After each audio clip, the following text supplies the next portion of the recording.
The Oskaloosa City Council met in regular session on Monday evening, where they dealt with not only spring cleanup, but also moving several projects forward. Oskaloosa City Manager Michael Schrock spoke with Oskaloosa News about the decisions made at Monday's meeting.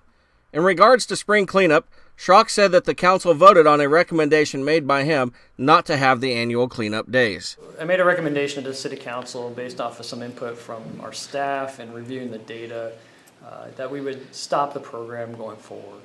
I think this year was really an opportunity for us to take a step back, look at that information and say, okay, why are we providing this program to the community? Is it really being effective?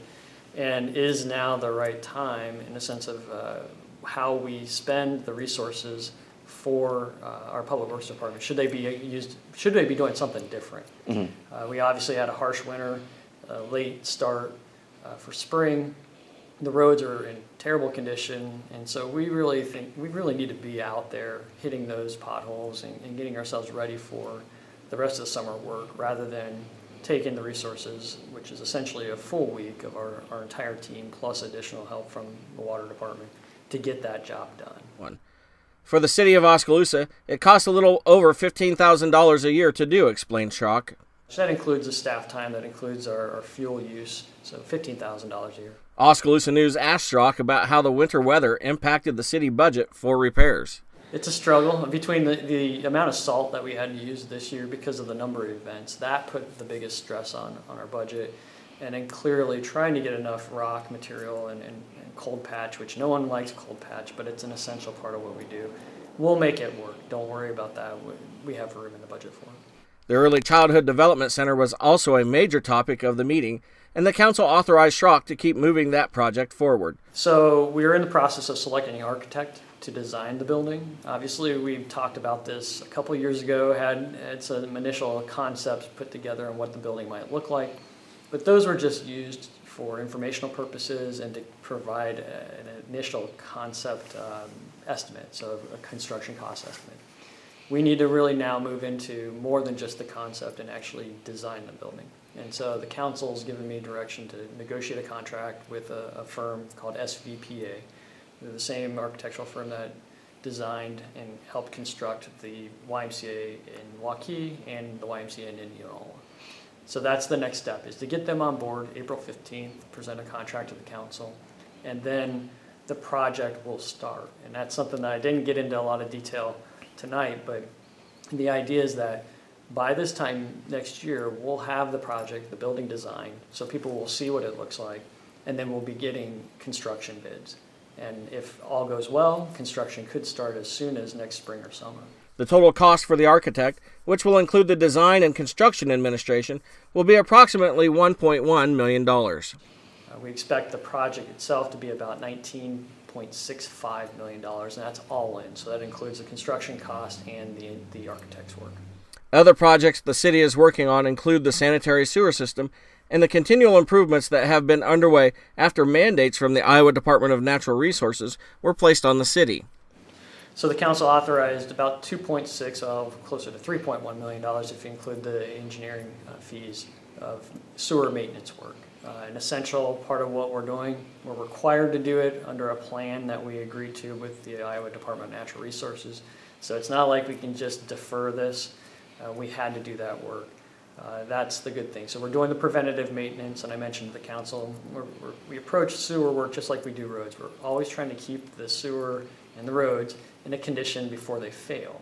And that's because it's cheaper to keep them running and operating if they're not failed. If we have to reconstruct, we have to spend a lot more money.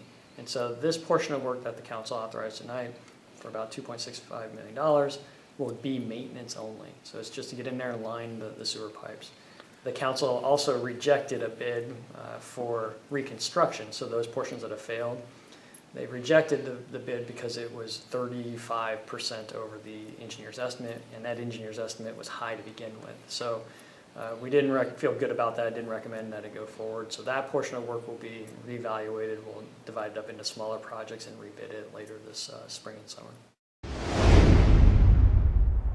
The South Central Regional Airport Agency met on Tuesday in Oskaloosa with one agenda item that was a closed session discussion that involved real estate. Pella resident Daniel Neutron addressed the SCRAA board, questioning what the topic of the closed session was, requesting the minutes and the audio recordings of the closed session the board was about to take part in.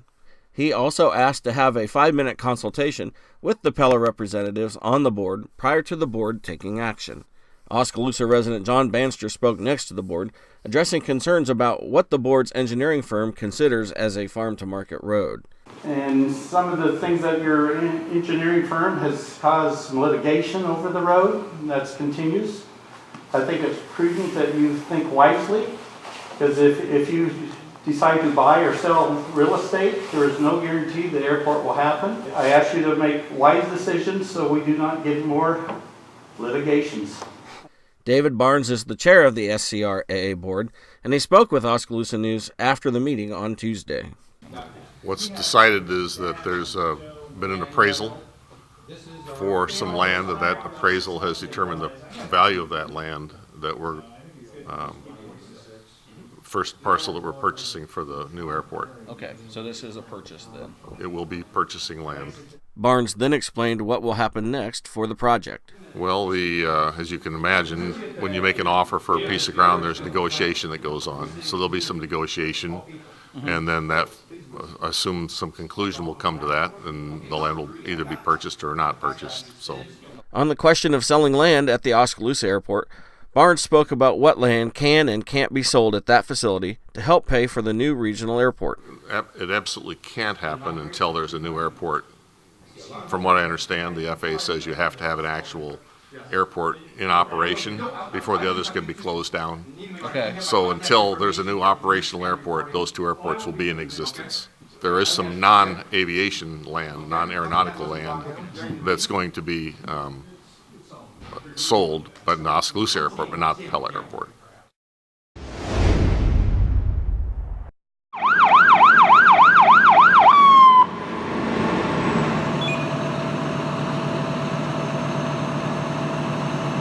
The Oskaloosa Fire Department responded to the 600 block of 3rd Avenue East at approximately 8 p.m. on Friday evening. It was reported that there was a large amount of smoke coming from a home in the area. We did about 10 after 8 o'clock approximately tonight. We got called to a structure fire, lots of smoke, no flames here at the corner of 3rd and 5th. When we first got here, there was heavy smoke out of the roof line, and we did find some fire in the void spaces in the back.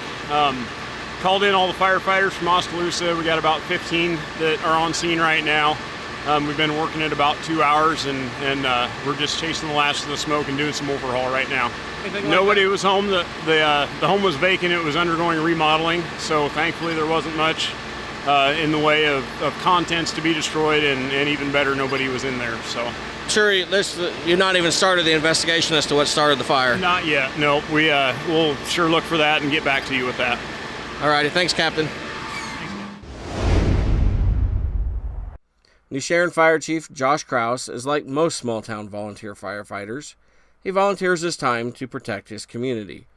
When the call comes in for help, Krause and others like him leave their dinner, say a quick goodbye to their families as they rush out the door, ready to help a stranger trapped in a car or a neighbor whose home is on fire.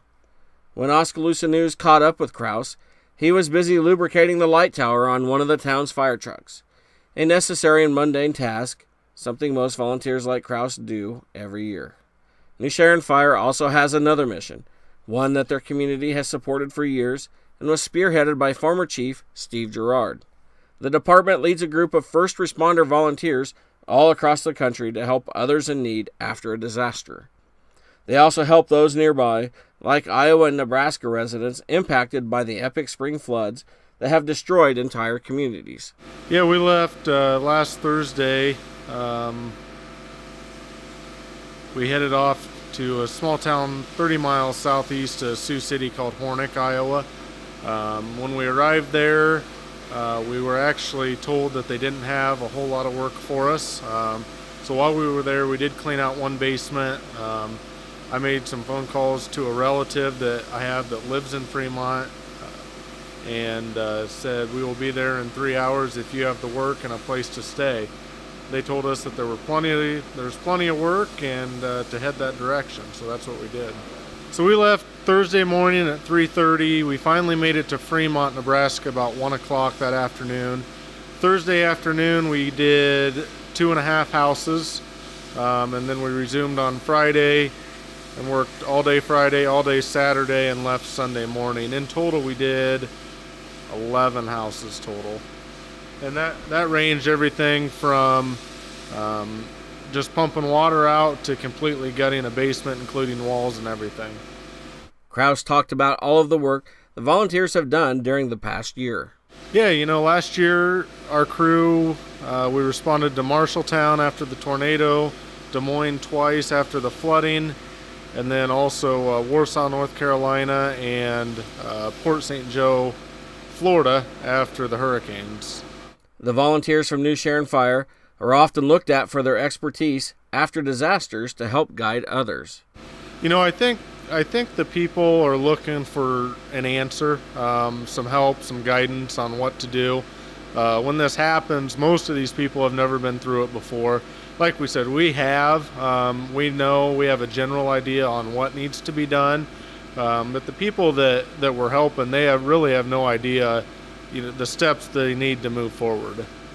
The mission from New Sharon Fire isn't a new one and finds it's rooted in the devastation of Hurricane Katrina. I do. Like we've said before, this started in 2005 following Hurricane Katrina, and I think every year since then we've been on some sort of a trip, if not multiple. I would definitely like to see it continue. I think our group and the surrounding departments that have now been involved, they enjoy going on these trips and being able to help the people. So yeah, I do think it'll continue. For Kraus and the department, they thank their community for supporting them. The biggest thing is our community is what makes this possible. If it wasn't for our donors and the people that have helped us in the past, we wouldn't be able to go help these people. Our families, our friends that give us the time to do this, and then everybody that makes things possible while we're there. When we were in Fremont, we were fed dinner every night. They gave us a place to stay, and that makes a big difference in us being able to dedicate our time to helping others. We will leave you this week with a taste of chocolate and jazz.